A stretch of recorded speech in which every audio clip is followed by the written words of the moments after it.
श्री शिवाय नमस्तुभ्यम महाराज।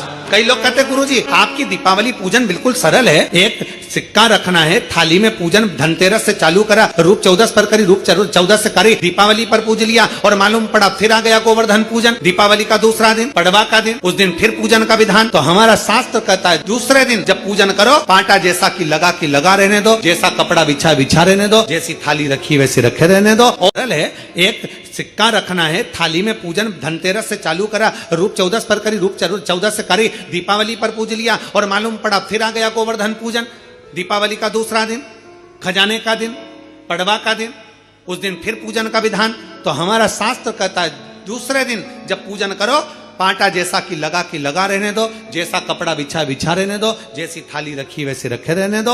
और गोवर्धन पूजन वाले दिन भगवान गोवर्धन नाथ जी का नाम लेकर माता लक्ष्मी का स्मरण कर फिर 2 दिए लगाना है। 2 दीप, अब की बार तेल का दीप नहीं आएगा, दोनों दिए घी के लगेंगे और दोनों ओर लगेंगे, लक्ष्मी जी के सीधे हाथ पर भी और उल्टे हाथ पर भी। घी का दिया लगा दो, अखंड नहीं लगेगा, थोड़ी देर के लिए लगाना है और लगाकर उन्हीं दीप को लगाकर माता के पूजन कर लो।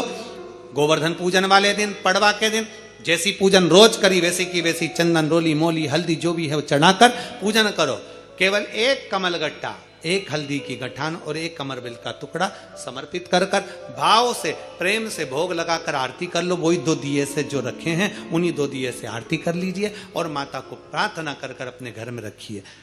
फिर माता का स्मरण कर झोली पसार कर प्रणाम करो, माँ तू कृपा करने वाली। ये सारी पूजन जितने दिन की कर रहे हो सब शाम के समय करिए, प्रदोष काल में शाम के समय। दीपावली पूजन का मुहूर्त देख लो, रात का हो तो रात का समय देखकर आराम से करो, पर बाकी की जितनी पूजन 4 दिन की सब प्रदोष काल में कर लो, सब प्रदोष काल। और माँ से प्रार्थना कर माता को नमन कर भाव से निवेदन कर। और मैंने तेरे ही भरोसे बाबा, तेरे ही भरोसे हवा बिच उड़ती जावांगी, बाबा डोर तो छड़ी नाम कटी जावांगी, भोले मैं तेरी। जब हम दिल से बाबा का गुणगान करते हैं। हर महादेव, श्री शिवाय नमस्तुभ्यम। 21 तारीख को थाली का क्या करें, उसका पूजन कैसे करें, क्योंकि इस बार जो गोवर्धन पूजा है वो 22 अक्टूबर को पड़ रहा है। तो ऐसे में 21 अक्टूबर को कैसे करना चाहिए, पूजन करना चाहिए कि नहीं करना चाहिए, थाली उठाएं कि ना उठाएं, तो संपूर्ण जानकारी आपको मिलेगी। दर्शकों, जैसा कि कहीं कहीं पे गोवर्धन पूजा 21 तारीख को ही मनाएंगे और कहीं कहीं पे उदय तिथि के अनुसार 22 तारीख को मनाएंगे। तो यदि आपके यहाँ 21 तारीख को मनाया जा रहा है तो जैसा आपको विधान बताया गया है उस विधि से आप पूजन करिएगा। 2 हल्दी की गांठ, 2 अमर बेल के टुकड़े और 2 कमल गट्टा रख करके आप जिस तरह से अक्षत, हल्दी और पीले चावल से पूजन कर रहे थे, रोली से, मौली से, उसी तरह से आपको पूजन करना है। 5 घी के दिए लगाने हैं। एक जहाँ पे आपने गोवर्धन नाथ का पूजन किया है वहाँ पे रखिए, एक रखना है माँ लक्ष्मी के समक्ष छोड़ देना है, एक मुख्य द्वार पे, एक रसोई घर में और एक दीपक तुलसी के पास। इस तरह से 5 दीपक 5 स्थानों पे प्रज्वलित कर दीजिएगा। यदि आपके यहाँ 22 अक्टूबर को मनाया जा रहा है तो ऐसे में थाली का पूजन आप कैसे करेंगे, तो एक दिन गैप जा रहा है। तो ऐसे में जैसे आप रोजाना प्रदोष काल में पूजन करते हैं थाली का, आपको बताया गया है रोजाना कुछ सामग्री बदल के रखी जाती है। तो 21 तारीख को आपको कुछ भी नहीं करना, कोई सामग्री आप ना रखे थाली में, ना ही आप थाली को बदलिएगा।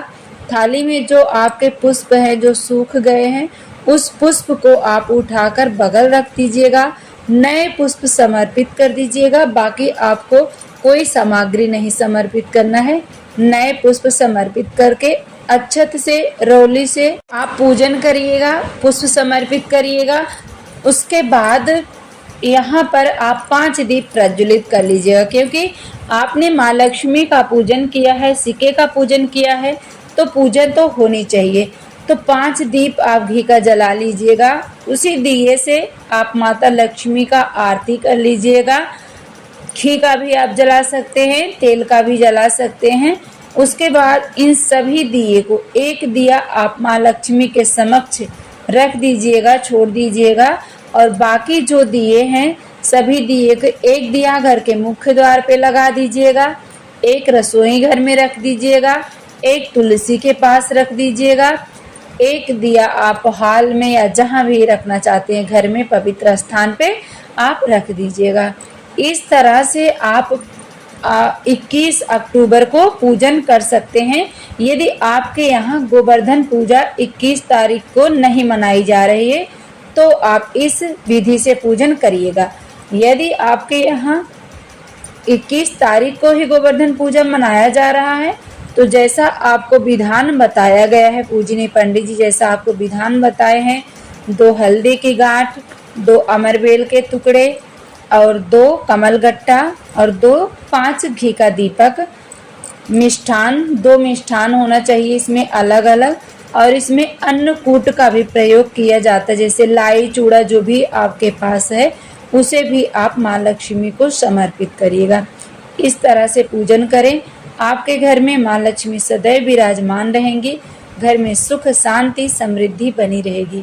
तो जो भी भाई बहन चैनल पे पहली बार आए हैं, अभी तक आपने चैनल को सब्सक्राइब नहीं किया तो सब्सक्राइब भी जरूर करिएगा, ताकि इस तरह की जो भी वीडियो हो हम सबसे पहले आपके पास पहुंचा सके। और बताइएगा कि आपको मेरी वीडियो कैसी लगी। वीडियो अच्छी लगी तो कमेंट करके आप जरूर बताइएगा, एक लाइक जरूर दें। हर हर महादेव, जय माता दी, श्री शिवाय नमस्तुभ्यम।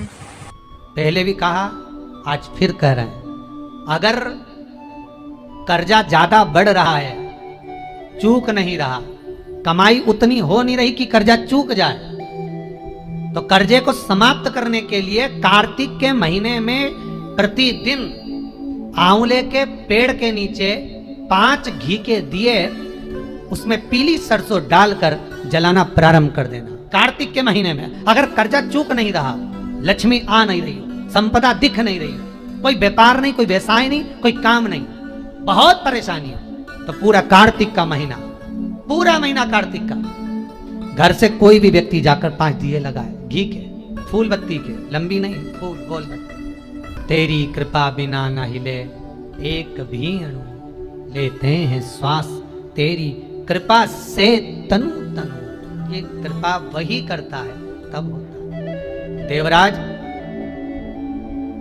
ब्राह्मण है, अच्छा कर्म करने वाला है, पर मित्र कुछ ऐसे मिल गए जिन्होंने इसको जुए में लगा दिया। जब जुआ खेलते खेलते कर्जा बढ़ गया देवराज पर, तो कहीं चोरी करना प्रारंभ कर। जब कर्जा बढ़ा तो चोरी करना प्रारंभ कर। श्री शिवाय नमस्तुभ्यम। सभी माताओं, बहनों और भक्तजनों से हाथ जोड़कर निवेदन है कि अगर आप इस वीडियो को YouTube पर देख रहे हैं तो इसे लाइक करें और हमारे चैनल को सब्सक्राइब करना न भूलें। भविष्य में आने वाले वीडियो की जानकारी के लिए बेल आइकॉन दबाएं। कमेंट बॉक्स में हर हर महादेव अवश्य लिखें और इस पुण्य के कार्य में अपने दोस्तों और परिवार को भी शामिल करें। इस वीडियो को उनके साथ शेयर करें ताकि वे भी इसे सुनकर लाभ उठा सकें। श्री शिवाय नमस्तुभ्यम। हर हर महादेव।